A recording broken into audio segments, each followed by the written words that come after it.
Je m'appelle Blanche Sabat, je suis autrice bande dessinée, activiste féministe et aussi militante pour le climat. Et je suis venue à faire de la bande dessinée grâce aux réseaux sociaux essentiellement. J'ai dessiné depuis toute petite, mais j'ai pas fait de formation dessin réellement. J'ai été formée en histoire de l'art et en sociologie de l'art. Et en fait, j'ai lancé mon compte Instagram La Nuit Remue Paris en 2019, à un moment qui coïncidait où je commençais à faire de la désobéissance civile féministe pour attirer l'attention de l'État et des médias sur des gros manquements et un sentiment énorme d'impunité par rapport aux violences de genre. Et en fait, je me suis mise à vulgariser en fait, des concepts féministes et des concepts militants et sociaux sur mon compte Insta en bande dessinée. Ça a attiré l'attention des éditeurs et c'est là que j'ai eu mes premières opportunités de publication. Voilà, du coup maintenant j'ai sorti 5 BD et les 3 dernières c'est Mythes et Meufs tome 1 et 2 et l'histoire de France au féminin. Ça m'est venu parce que justement j'ai étudié l'histoire de l'art et j'ai eu lieu de constater que c'était une histoire très masculine qui mettait en avant des figures de femmes très stéréotypées dans différentes sources. Donc ça peut être la mythologie, ça peut être les histoires bibliques. En fait tout ce qu'on a choisi de représenter en peinture ou au cinéma, souvent c'est d'inspiration mythologique, biblique et ça se retrouve aussi dans la pop culture. Du coup j'avais très envie d'analyser ça.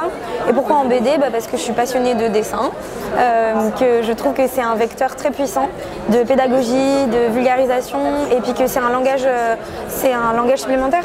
On peut dire plein de choses avec les mots, mais on a aussi un niveau de compréhension différent, supérieur, toute une strate de lecture différente grâce au dessin, grâce aux couleurs, grâce au dialogue que permet la bande dessinée.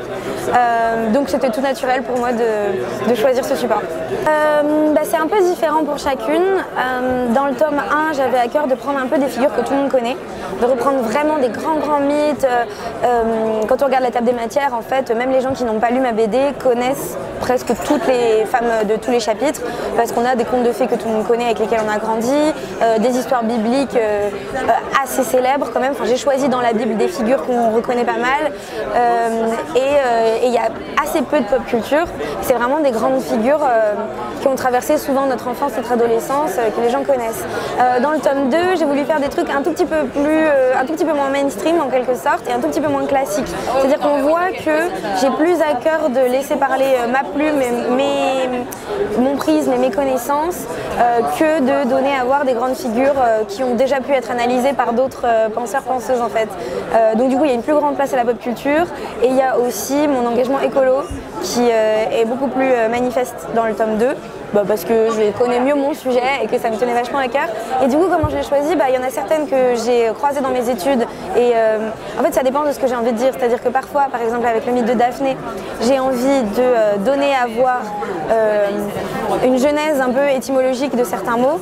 Typiquement, je parle du terme lauréat, qui vient de, en gros, lauréatus, qui veut dire couronné de laurier et qui vient directement du mythe de Daphné, de Apollon qui choisit, une fois qu'elle est transformée en laurier, de se faire une couronne de laurier et que ça devient un symbole très puissant de succès académique ou sportif et ça se retrouve jusqu'à aujourd'hui quand on dit qu'on passe son baccalauréat.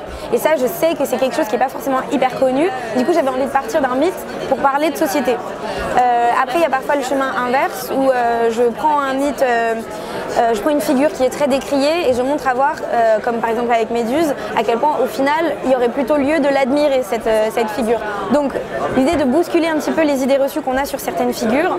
Et puis parfois, c'est dicté par l'actualité ou par ma sensibilité personnelle. J'ai fait une petite émission qui s'appelle Prisme, où on analyse le jeu vidéo de Last of Us, que j'ai beaucoup aimé et qui a été adapté en série cette année, enfin en 2023.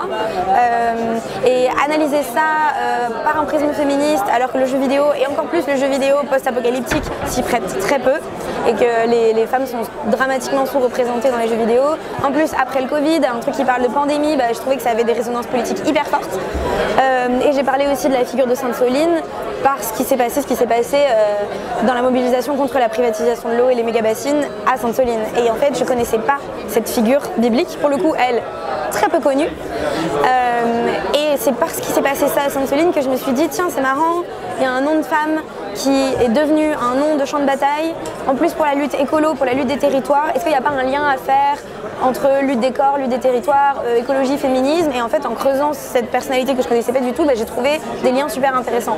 Donc là, ça a vraiment été dicté par le présent et les luttes politiques autour de ces noms féminins finalement. C'est toujours un exercice difficile, c'est toujours difficile. Plus l'histoire a fait l'objet de diverses réinterprétations, plus c'est difficile. Typiquement pour La Petite Sirène, je parle en même temps, parce qu'en gros ma structure d'un chapitre de Mythes et Meufs classique, c'est je fais la moitié de l'épisode où je résume le mythe et l'autre moitié où je l'analyse et ensuite une chute qui fait un lien avec quelque chose de contemporain. Et là avec La Petite Sirène, dans le résumé du mythe, il fallait que je parle et de Andersen, donc le conte originel de la fin du 19e, et de la réinterprétation de Disney. Et qu'ensuite je fasse l'analyse des deux, en montrant à quel point la réécriture de La Petite Sirène avait modifié l'analyse qu'on pouvait en faire parce que les thèmes n'étaient plus du tout les mêmes. Typiquement la fin change complètement. Il y a un conte où, celui d'Andersen originel, elle meurt, alors que celui de Disney, elle se conforme à la société pour épouser celui qu'elle aime. Et elle perd du coup sa spécificité de sirène. C'est une différence fondamentale, donc il fallait absolument que je parle des deux si je voulais faire une analyse riche quoi. Et c'était difficile parce que tout est multiplié par deux du coup, donc c'est un épisode qui est particulièrement dense, où il y a beaucoup de texte. Et je dirais que le défi, c'est de trouver le bon équilibre entre le texte et le dessin. Et maintenant je trouve qu'avec l'expérience, ça vient tout seul et c'est assez facile et ça va. C'est plus une difficulté comme au début, mais au tout début c'était un vrai challenge de ne pas redire ce que j'avais dit avec le texte en dessin. Et en fait il a fallu que je comprenne que ce que je te disais tout à l'heure, le dessin c'est une lecture supplémentaire et que donc du coup j'ai l'occasion de dire 2 fois plus que si c'était que du texte ou que du dessin, plutôt que d'avoir l'un qui parasite l'autre. Donc voilà. Ça dépend, honnêtement ça dépend des épisodes. Souvent c'est des trucs que moi je connais, que j'ai envie de partager et que j'ai lu et dont je mesure en fait la qualité et la valeur et du coup j'ai envie de le propager absolument et de dire regardez. Et parfois il y a des héroïnes que je trouve fascinantes mais sur lesquelles j'ai pas énormément de références et je vais essayer d'en trouver. Je vais me dire bon ça va être un défi aussi d'avoir quelque chose d'intéressant à conseiller à la fin pour envoyer les gens vers des ressources. Je sais que par exemple avec mon épisode dans le Mythes et Meufs 2 sur la Malinche qui est une figure mexicaine très controversée, j'avais la BD de Alicia Jaraba, celle qui parle, que j'ai énormément aimée, qui est ma chute sur je vous renvoie vers un ouvrage contemporain, en plus en BD, etc. Et du coup pour l'encadrer, il me manquait des choses et en fait j'ai pas trouvé forcément de documentation savante pour renvoyer vers la figure de la Malinche qui reste très mystérieuse. Par contre j'ai fait un lien avec les féminicides au Mexique et le mouvement féministe spécifique à l'Amérique latine qui est hyper puissant et qui nous a beaucoup influencé pour le meilleur. Et je me suis dit en fait les femmes d'Amérique latine ont des choses à dire sur la condition des femmes, sur la parole des femmes, sur les femmes qui ne sont pas entendues et ça me suffit comme lien. Je ne suis pas obligée de renvoyer vers un article ou une bibliographie extrêmement fournie, très académique quoi. Je suis pas sûre parce que c'est quand même un 1 et un 2 et donc du coup je pense que les gens qui ont acheté le 1 sont assez curieux du 2 et que du coup il y aura quand même une base très semblable au niveau du lectorat. Mais j'ai l'impression que peut-être le 1, comme c'est des contes un petit peu plus classiques, un petit peu plus connus, ça peut attirer un public plus intergénérationnel. Tandis que le 2, comme c'est plus pop culture et militantisme, je sais que j'ai un public très militant qui s'y retrouve. Et ça, rien que dans les dédicaces, même si c'est très empirique, j'ai eu lieu de m'en apercevoir. C'est-à-dire que j'ai vu des gens qui étaient littéralement à Sainte-Soline et qui m'ont dit il m'a vraiment fait du bien ton chapitre quoi. Alors que précédemment dans Mythes et Meufs c'était plutôt des gens qui allaient aimer la mythologie illustrée ou des gens qui ont beaucoup aimé par exemple le travail de Pénélope Bagieux, qui ont lu Les Culottés et qui étaient en mode ah c'est super ça ressemble donc j'ai acheté. Voilà, c'est la petite différence que je vois entre le 1 et le 2 mais essentiellement c'est un public qui se ressemble quoi. Waouh. Oh là là, c'est compliqué. Je sais pas trop, moi j'aurais plutôt envie de rencontrer les artistes et de parler avec eux plutôt que de pénétrer leur cerveau.